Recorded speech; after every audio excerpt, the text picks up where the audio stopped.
Some people like me to explain about how I fish. Here's the thing with hooks.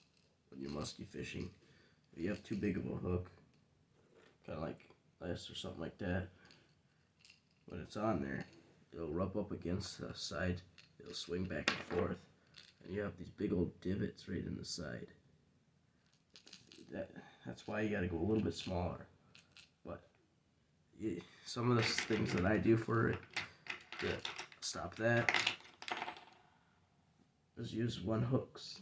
Like the back hook shouldn't be too bad, but these two you can put like that.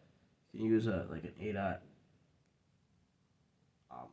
squid hook or whatever, or you can use these king cat hook things.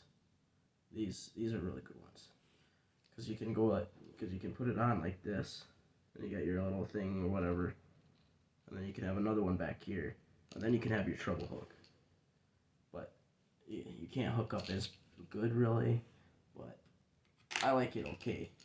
I don't have hooks on it right now because they rusted off after a while and stuff, and then I started getting away from muskie fishing, and then I just come back because now I got another muskie rod. I got me a nice 7-foot. It can cast up to 50 pounds of weight. That's its casting ability. And then I got just a bass reel or something like that with one of the bigger handles and stuff like that. It's one of the rigs I like. It's got 50 pound. I would like heavier, but this is all I can afford right now. The line and stuff. And then for the leader, it's just got a big old barrel swivel with a 90-pound leader attached to another swivel down to one of those special connectors, quick connect pieces. You can get these off of Amazon and stuff like that. They're not that hard. They're not that expensive either. But I make my own leaders and stuff. I made this one right here. And I got a one treble hook rig.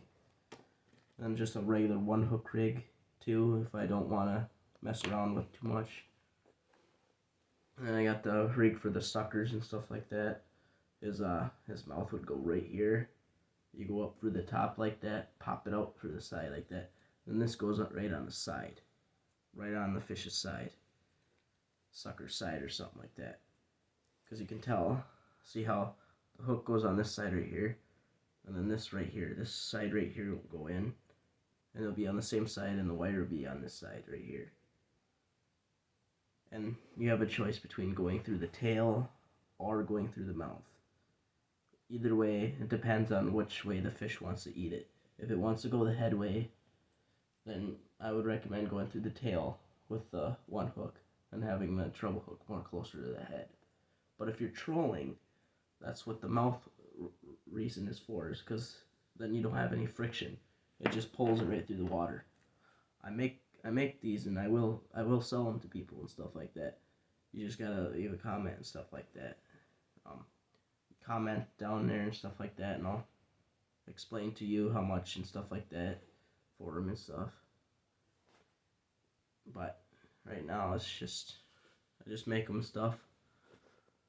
I got that, and then I got my own one of my rigs that I got here. One of the bladed baits or whatever, 2 blades. It's big teeth or whatever it says on here. Big tooth. That's the name of the brand. But I had to shrink it down a little bit and give it a little bit of a different dress. And then I got my own homemade rig. It's a bladed bait with a jig head and a swim bait. It's for more fish that want smaller imitations and stuff like that. It works great. But that's pretty much it for that. But this rig and this rig right here are mostly for bobbers. slip bobbers and regular bobbers and all sorts of stuff. This one's set up so I can take one of these quick connect things right here. Let me grab one out here. One of my little quick connect things right here. I got like that. You got this little thing right here. I make it myself. I put it through like that. Put the wire and stuff on there. And you connect it like this, and you have it's just a slip rig. The only difference is that the swivel's attached to it instead. So you can pop it right off like that, and then you don't have to have a bobber on if you don't want to. If the bobber gets in the way, you can take it off. But it usually doesn't really get in the way that much. But I got that setups like that, and then that's pretty much it about that. My next video will be about catfish, which then I gotta buy a new catfish pole still too. Trying to earn something on YouTube right now.